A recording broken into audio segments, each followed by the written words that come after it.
Football খেলে গেছে অনেক লেজেন্ড, কিন্তু সব লেজেন্ড একটা নামের সামনে মাথা মতো করছে। ওই নামটা ক্রিশ্চিয়ানো রোনালদো। পেলে বলেছেন, রোনালদো সর্বকালের সেরা খেলোয়াড়, ওর মতো অ্যাথলেট আমি দেখি নাই।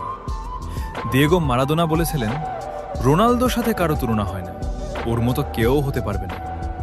জিদান বলেছেন, রোনালদো আমার দেখা সর্বকালের সেরা খেলোয়াড়, ওর মেন্টালিটি অবিশ্বাস্য। রোনালদিনহো বলেছেন, রোনালদো ফুটবলটাকে অন্য লেভেলে নিয়ে গেছে, আমি ওকে সম্মান করি। মেসি বলেছেন, রোনালদো কে যে বোঝে না, সে ফুটবলই খেলাই বোঝে না। নেইমার বলেছেন, রোনালদো একজন কিংবদন্তি, তার খেলা দেখলে যে কেউ তার প্রেমে পড়বে। এমবাপ্পি বলেছেন, রোনালদো আমার আইডল, ছোটবেলা থেকেই তাকে দেখে খেলা শিখেছি, আমিও তার মতো হতে চাই।